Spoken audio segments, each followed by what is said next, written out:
Well, let me ask you about this animosity between Labor and the Republican Party, because as you say, they seem wedded to the Democrats. They really don't have any choice. They have to tack in this direction. You said they're not happy about Romney as a choice.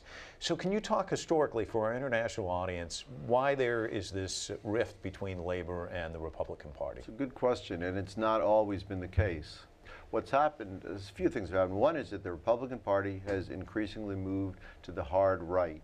You cannot now be a Republican with a very few exceptions. Maybe if you're from New York City or a heavily unionized area, but you can't be a Republican, and you certainly can't be in leadership if you don't detest labor unions. I mean, that's part of the deal. So part of it is the Republicans have moved so far to the right. They don't regard labor as maybe going overboard. So they regard labor essentially as illegitimate and having no, especially in the public sector. So that's one thing that's happened. The other thing is that, in a way, this is a perfect storm for Republicans now. A couple of years ago, for the first time, the public sector became the majority within labor. When you used to think of labor, you thought of coal miners, construction workers, auto workers. A lot of industrial jobs have moved overseas. You can't outsource being a firefighter, being a teacher, being a cop, being a VA, a Veterans Administration nurse, cleaning, picking up the garbage. Right. Those jobs are still here. That's growing, and so most unionized workers now are in the public sector.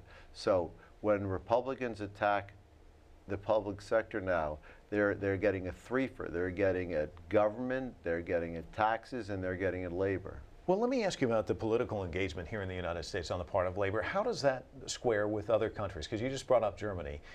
How would you describe how the labor situation is here versus maybe European countries? That's a good question, and you know, there's a lot of ways to answer it.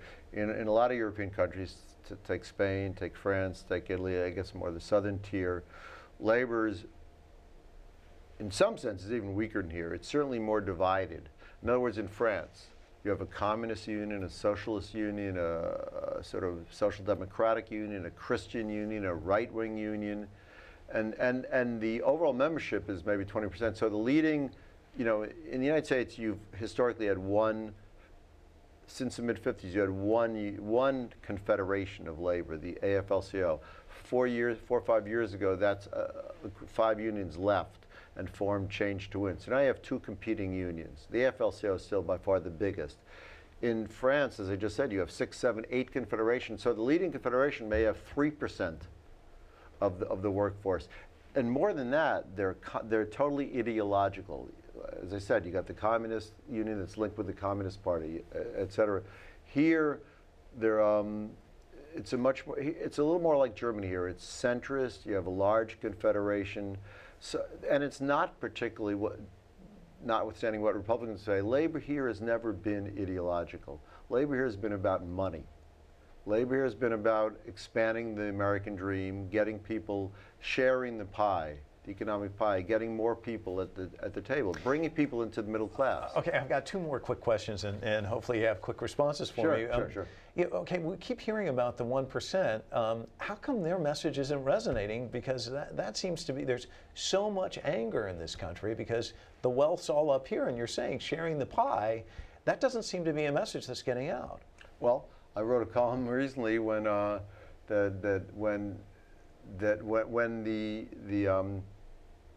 Occupy Wall Street movement was able to get the 99% versus 1. I said, what does that say about labor? Here you got a ragtag bunch of basically young people getting that message out. Labor, with all its members, millions and millions of members, huge resources, hasn't gotten that message out.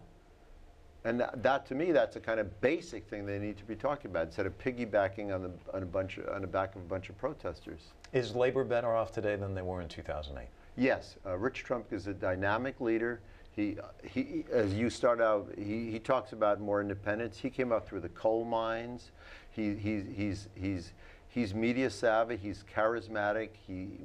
They need more people like him, and he needs. Yeah, I think they're much better off, largely because of him. Largely because events like Wisconsin have galvanized the public. Nobody can now say that labor is not relevant. Labor is in the spotlight. It's a question of what they do now that they have the spotlight. They just need to get that message out, I guess. Right. In other words.